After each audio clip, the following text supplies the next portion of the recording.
the fact that some of the people asking themselves have foreign accents. So you're looking at here is 4 clips. We're about to watch them of immigration custom enforcement and customs border patrol agents walking up to random people that are just existing, taking a walk, pumping gas, hanging out on their own property, and targeting them for immigration. They are targeting them based on the fact that they ethnically are not white and racially are not white. They are targeting them, and they admit because they say the person has a foreign accent. Now, I'm going to let you watch this, but note as you watch this, the fact that some of the people asking themselves have foreign accents. And you're going to see one when they got called out. And also note as you watch this, the reaction that some of the folks being stopped give. Like, there is some resistance, and they should resist. I'm going to point here. There's someone who recently commented on one of my videos that I am setting up people, and someone else said that they believe that in one of these instances that the gentleman was just trying to escape the encounter without causing any friction, and so that's why he acquiesced. And that I am setting people up by telling them that they need to not accept second-class citizenship status. But okay, I digress. First, let's watch the clips. I'm here working. You're working too, right? Right. So go. It says U.S. Border Patrol. This is not the border. Go to the Canada border or the Mexico border. I'm working, dude. If you were from this country, what do you mean? What do you mean if I'm from this country? I can hear you don't have the same accent as me. That's why I'm. Oh, so you're going by accents now? Is that what it is? Where were you born? Yes, you are required to. Where are you safe? Look, sir, you're gonna do this the easy way, or are we gonna take you in? You cannot take me in. Yes, I'm I in can. my private. Yes, I can. Do you just have documentation? I do have my Can documentation. you present it to me, Why are please? you asking me for my paperwork? Because of your accent. I still, you have an accent too. Where were you born, sir? Where were you born at? Put your hands behind your back.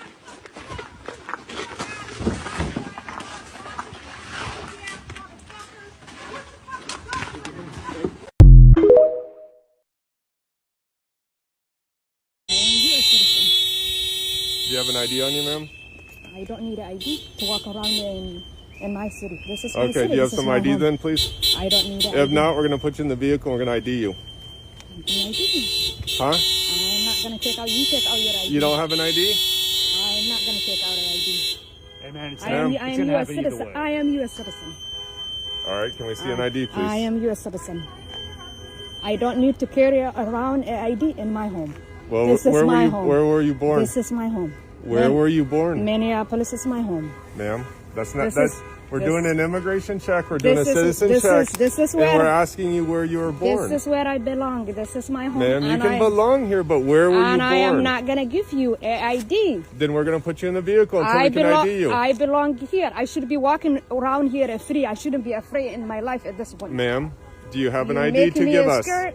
No. Yes, you're correct. You making me a scared. You making me a Do you panic. have an ID? This is my home. Ma'am, where were you born? I am U.S. citizen. I am U.S. citizen. And I don't think so you have a right to picture me while I am in my home and walking around in my home. This is not acceptable. You guys, you're terrorizing people, Ma'am, and it's not where acceptable. were you born? It doesn't matter where I was born. I belong here. I am U.S. citizen. What else can I say? I am citizen. This is my home. You realize that if you lie that you're a U.S. citizen, Minneapolis is my home. then you can get Minneapolis federal is my charges. home. I belong here. I'm sorry. I belong here. yes. I'm not gonna take out an ID. What the fuck? Here, let me see your documents. You're at the border patrol. What do you mean? I don't have to show you. How do I know you're a U.S. citizen, sir? It can go two ways. I can take you.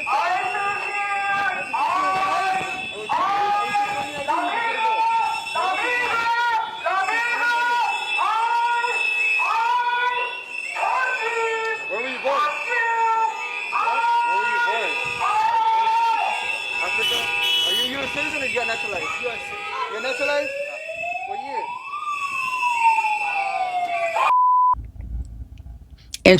Interesting. You know the irony of the folks speaking. Now, This is also interesting, as I kind of alluded to in the beginning, because currently, if you're going to go about where someone was born as a basis, you need to know. Here, look at this little graphic. This is the Massad Boulos, who is Donald Trump's son's former father-in-law, a billionaire who is the current United States senior advisor on Arab and Middle East and the senior advisor to Africa to the State Department. You're looking at also in this graphic, First Lady Melania Trump, who was born in Slovenia.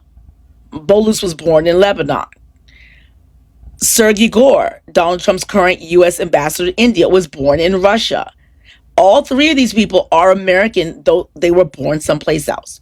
Now, really briefly, I want to listen to a couple of clips of Massad and Melania speaking.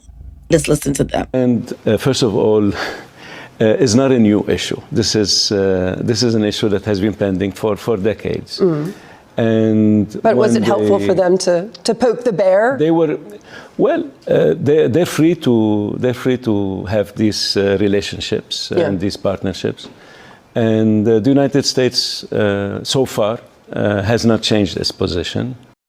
My fellow Americans, it has been the greatest honor of my life to serve as First Lady of the United States.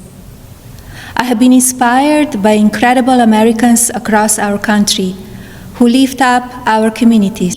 Both of them are born elsewhere, have accents, but are still Americans. Now, would you think that those ICE agents will go up to someone who looks like a Melania Trump just standing there if she doesn't open her mouth? She was born in Russia. She has an accent. But just by looking at her, is she someone who they would target? I think not. Now, Massad is Arab, so it's possible they could target him. Sergey is Russian, and I didn't put a clip of him. He's gotten rid of his accent altogether. He probably came here to the United States when he was a child like me. Nonetheless, there is need to be a retraining because these authorization is not new to the United States. And here's the thing, I always bring it back to African Americans. Like even though I am an African American in the technical sense because I'm American and I have African ancestry. In fact, I was born in Africa. But in terms of the formerly enslaved Africans and the descendants who built this great nation, they too, though they're born in the United States, because of how they look, have not always been given the fair treatment. They've also been given a second-class citizenship status and treatment historically in the United States. And the reason why folks can point them out to say that you're not truly American and we can give you second-class citizenship is because physically they look Black. And there is a Bleacher Report writer named Sam Durmey back in 2009 did an article when he pointed out that in some matches in the United States, when Serena Williams, who at that point had been winning like 11 Grand Slam championship, she was like the reigning championship person, that he noted that, for example, in 2001 in Indian Wells, that the Serena was a target of booing and jeering by largely Americans, and they were booing against her. And when she was in the U.S. Open later on against Belgian Klim Kleisters, that the audience were actually rooting for Klim Kleister in the U.S. Open. Yeah, I too, at one point, I was at a U.S. Open. A friend of mine had some tickets, and we went, and I was watching a tournament, and Serena was playing, and there were Americans behind me that were rooting. I don't remember who she was playing against, but it doesn't matter. They were rooting for the other person. They were not happy. And what this author points out is that she says it's because Serena and Venus were not blonde and white. And so in terms of the asterisks of being American is something that African Americans have known back in the Jim Crow South. If you were Black, if you physically looked Black, you were just given a separate section or had to sit in the back of the bus. So second-class citizenship based on how you look is something that's common. I often talk about stop and frisk, which is no longer law, but in cities in Chicago, in Detroit, in New York City, that was the policy of a lot of police officers. And there were studies by ACLU that said that in New York City anyway, the majority of the people that were stopped and frisked, like something like 80% or something, had no criminal background or history. They were just made to be stopped, inconvenienced, and dehumanized and embarrassed, and to have officers check their papers to make sure they didn't commit a crime. It's the exact same thing so history repeats itself. So whenever I see people try to go back to Nazi Germany, and even when people hearken other countries, like it is like reminiscent of apartheid South Africa, when the blacks and colors had to show their papers before they can roam around. And this, interesting, ironically, was being a party system by folks who were visitors to that country. They were doing that too, where they're the minorities, which we have here. We have another, I think what we're going on right now is we have a tyranny of the minority. Every single thing, the policies that we're enduring right now, that we're subject to and suffering under, is the minority, because there are more of us than them. MAGA represents something like 22% of the United States, 32% of the electorate, and dwindling because Donald Trump is eroding his base. And the minority, just like in apartheid South Africa, are terrorizing the majority by having them show their papers to prove their legitimacy. But we don't need to go to South Africa or Nazi Germany. We could just go to Jim Crow era South, where they put people in certain positions and subjugated them to second-class citizenship status based on their race. So we don't need to go to Nazi Germany. That's a lot of times people reach out to Germany. And then remember also, there's historians that say the Germans looked at the way that Americans treated African Americans in order to create their own policy with the Jews. So it's not as if America is right now, 2025, 2026 version of America is replicating or copying Nazi Germany, where Nazi Germany actually was copying United States civil rights era or Jim Crow era. Yeah, y'all need to stop. You can reach out to the Nazi Germany era, but just remember, you have your own dark history right here in the United States within the past 400 years. And there are people still alive who lived through Jim Crow era South. So you don't need to go all the way down you don't need to reach across the ocean to go find examples of this tyranny that we're enduring. But anyway, the end of the story is those officers need to be retrained, because as we listened in my clips earlier, that you can be American and have an accent.